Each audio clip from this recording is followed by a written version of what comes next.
It began with the rain.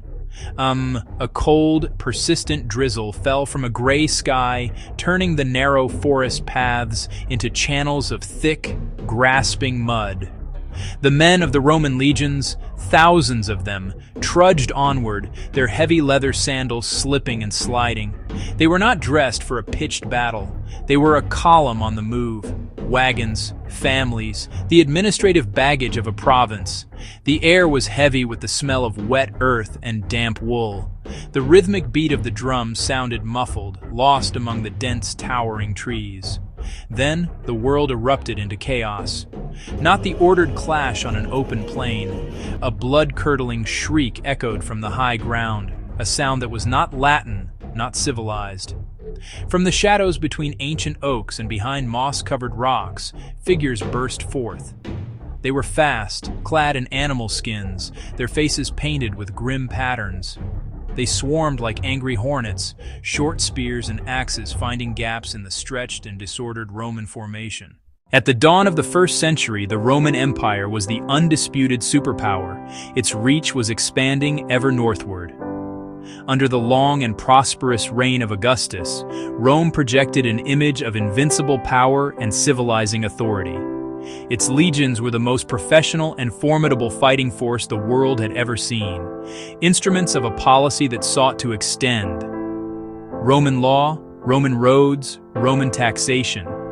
The lands east of the Rhine River, a vast territory of dark forests and swamps known as Germania. The man tasked was Publius Quinctilius Varus, a seasoned politician and administrator, not a grizzled frontline general forged in decades of war. Related by marriage to the imperial family, Varus had governed wealthy eastern provinces, where he earned a reputation as effective, if heavy-handed. He moved his headquarters across the Rhine for the summer, a clear sign of his confidence that the region was becoming a peaceful, compliant Roman province. Across the forest lived the Germanic tribes, not a single nation, but a mosaic: Cherushi, Marsi, Chatti. Semi-nomadic, in small villages, loyal to clan and chosen war chiefs. Unlike Rome's stone cities and written laws, their society was built on personal honor, martial prowess, and a deep spiritual connection to the land. At the center of this looming catastrophe stood a single enigmatic figure: Arminius. Arminius. To the Romans, he was one of their own, a success story, a Cheruscan prince given as a noble hostage, raised within the Roman system, educated in its ways, trained as a military officer. He served with distinction, led Germanic auxiliary cavalry, earned equestrian rank, Roman citizenship. He was everything a loyal subject should be. Publius Quinctilius Varus thought so.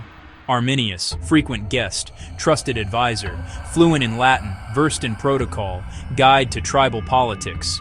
Varus saw him as ally, as friend, as bridge, dismissing darker warnings. But beneath the veneer, another fire burned. He had seen Roman power and its arrogance. Varus imposed taxes and laws, treating allies as conquered subjects. His Roman schooling gave him tools not to serve Rome, but to expel it. He forged a conspiracy, uniting fractious tribes under a vision of freedom. He could not beat legions on open ground. So he chose the battlefield, fed Varus a plausible uprising, urged a diversion through unfamiliar, difficult country. It was a lure. Varus, confident and trusting, took the bait. Following Arminius's treacherous advice, Varus ordered his 3 legions to march: 17th, 18th, 19th. They broke camp near the Weser, bound for winter forts on the Rhine. It was routine. They were not in battle formation, strung out for miles through primordial woods. A great train of supply wagons, servants, even families, slowed the march to a crawl. The weather turned, torrential autumn rains for days. Tracks dissolved into quagmire. Wagons stuck to the axles, bottlenecks fragmenting the column. Legionaries, burdened with gear, slid on treacherous ground beneath a sky-blotting canopy. A perpetual twilight deepened isolation. The terrain was hostile, Steep hills, deep ravines, impassable bogs. No room for the maniple. Cavalry nearly useless. Masters of open-field warfare, they were lost in a green labyrinth. Every twig, every shadow, bred anxiety. Unseen on the high ground, in thick undergrowth, Arminius's warriors watched and waited. Days of preparation, an earthen rampart to channel Romans into a narrow kill zone. The attack came with the sudden violence of a lightning strike. It began not with a formal charge, but with a shower from the ridge. Short, iron-tipped spears, javelins, even sharpened stakes. Instinctively, shields went up, but in cramped mud, they could not form the testudo. Missiles found their marks, men and pack animals. Panic and confusion surged. The Germanic warriors swarmed down the slopes. No pitched duels, but brutal hit and run. They burst from the tree line, hit isolated sections, and disappeared before defense could form. The Frama, short, light spear, flew and stabbed in close quarters. Romans fought with desperate courage, but their gladius thrived in ordered lines, not scattered scrums. Pila were tangled by the woods. Organization turned against them, orders lost in rain and screams. Centurions rallied fragments of men. This was not a single battle, but a running attrition, 3 agonizing days. Nights brought fragile camps and echoing war cries. Mornings, renewed attacks. Wagons burned, wounded left behind. The column shortened by the hour. The forest, the rain, and the enemy fused into a single grinding trap. By the 3rd day, the situation for the Romans was utterly hopeless. The continuous attacks, the lack of food, the psychological strain of being hunted shattered cohesion and will. The chain of command broke. Units were separated. Officers killed. Communication drowned by storm and battle. The survivors were a desperate mob. Armor dented, shields splintered, hope extinguished. The forest floor was littered with bodies, a testament to slaughter. Faced with annihilation, Publius Quintilius Varus made his final decision. Velleius Paterculus says he chose the nobleman's path. Rather than capture, he fell upon his sword. Senior officers followed in grim defiance, decapitating the force. Leaderless, their fate was sealed. The last pockets were overrun. 17th, eagle captured. 18th, eagle captured. 19th, eagle captured. The golden standards were taken, the soul of each legion. For the Germans, trophies and proof the gods of the forest favored them. Between 15 and 20,000 were wiped out. Few escaped. Tacitus wrote, "In the center of the field were the whitening bones of men, fragments of weapons, limbs of horses, skulls nailed to trees. Teutoburg, a vast, unhallowed grave, Clades Variana." The news trickled back as rumors carried by desperate survivors who reached the Rhine forts. When the scale was confirmed, fear shook Rome. An entire army, 3 legions, had vanished. Not since the Punic Wars had panic gripped the city. Many feared a crossing of the Rhine into Gaul, even Italy. Augustus, old and weary, was driven to despair. Suetonius says he tore his clothes, let hair and beard grow, beat his head on a door, crying, "Quintilli ver, legiones rede." The numbers 17th, 1799 were never used again. Rome consolidated.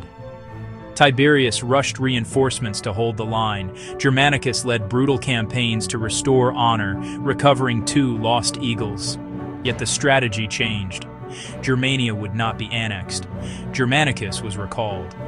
Tiberius abandoned the push to the Elbe. The Rhine became the fortified northern border for 4 centuries. The long-term consequences were immense. Rome's expansion hit an immovable wall. A new caution took hold. Campaigns continued, but conquest yielded to secure frontiers. For the Germanic peoples, victory became identity. Arminius united rivals and proved Rome could be beaten. The unity was fragile, but the memory endured, a myth of freedom.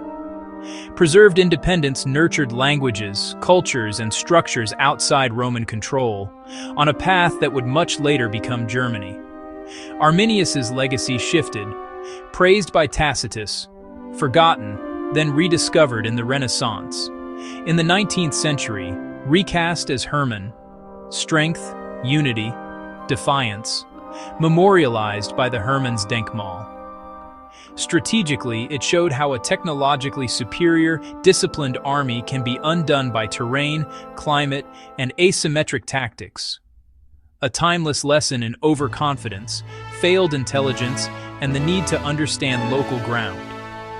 The ghosts of Varus's legions warn every commander: never underestimate an opponent, and never be led onto unfavorable ground.